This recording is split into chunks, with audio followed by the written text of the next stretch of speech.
మీ రచన వచ్చేసింది ఒక మంచి స్టోరీతో. ఈరోజు అయితే ఒక కాకి కథని చెప్పుకుందాం. అదేం తెలుసా, ఒక పల్లెటూరు ఉంటుంది ఒక ఫారెస్ట్ పక్కనే. అందులో ఆ కాకి ఉంటుంది అనమాట. అది అప్పుడప్పుడు ఏమవుద్దంటే అడవిలోకి వాళ్ళ ఫ్రెండ్స్తో వెళ్తూ ఉంటుంది. అది వెళ్తూ ఉండగా ఒక మంచి హంసను చూసింది అనమాట. హంసను చూసి అబ్బా, ఈ హంస ఎంత బాగుందో, ఎంత తెల్లగా ఉందో అనుకునేది. ఒకరోజు వెళ్ళి ఇంకా చెప్పేసింది అదే విషయం. హంస, నువ్వెంత తెల్లగా ఉన్నావు, ఎంత సంతోషంగా ఉన్నావు, నీ ఎంత బాగున్నావో అని అంటది అనమాట. అప్పుడు హంస అంటది, నేను అలానే అనుకుని గర్వపడేదాన్ని, కానీ చిలకని చూసావా ఎంత బాగుంటుందో, గ్రీన్గా ఉండి దాని ముక్కు రెడ్గా ఉండి ఎంత అందంగా ఉంటుందో కదా, నేను దాన్ని చూసాక నా గర్వం అంతా పోయింది అంటది.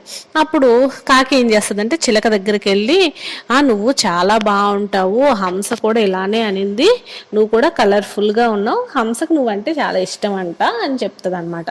అప్పుడు చిలక ఏమంటదంటే, నాలో ఏముంది, రెండు కలర్సే ఉన్నాయి, నెమల్ని చూసావా, నెమలి ఎంత బాగుంటుందో, నన్ను చూస్తే మాత్రం నాకు చాలా అసూయగా అనిపిస్తుంది, ఎంత అందంగా ఉంటుంది అని చెప్పేసి చిలక చెప్తుంది అనమాట.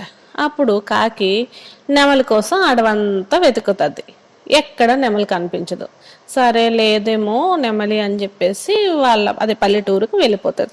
వెళ్తూ ఉండి ఇంక మళ్ళీ తిరుగుతూ ఉంటుంది కదా, మళ్ళీ ఇంట్లో ఉంటుంది కదా, తిరుగుతూ ఉంటే ఒక జూలో నెమలి కనిపిస్తుంది అనమాట. అప్పుడు ఫాస్ట్గా కాకి వెళ్ళి నెమలికి చెప్తుంది అనమాట, చూడు చూడు, నువ్వు ఇలా జరిగింది, చిలుకకి నువ్వంటే చాలా ఇష్టం, ఇన్ని కలర్స్ ఉన్నాయి, నువ్వంటే అందరికీ ఇష్టం, చూడు మనుషులకు కూడా చాలా ఇష్టం, నేను దగ్గరగా ఉంచుకున్నారు అని చెప్పేసి కాకి చెప్తుంది అనమాట.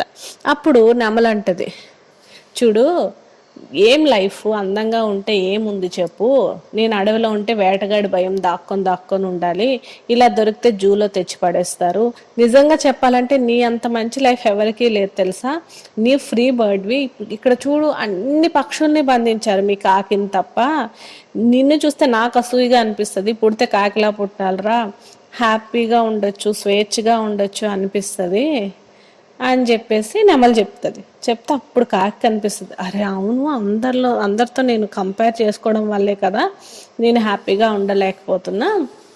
అప్పటి నుంచి తను కంపేర్ చేసుకోవడం మానేసి చాలా హ్యాపీగా ఉండింది అనమాట.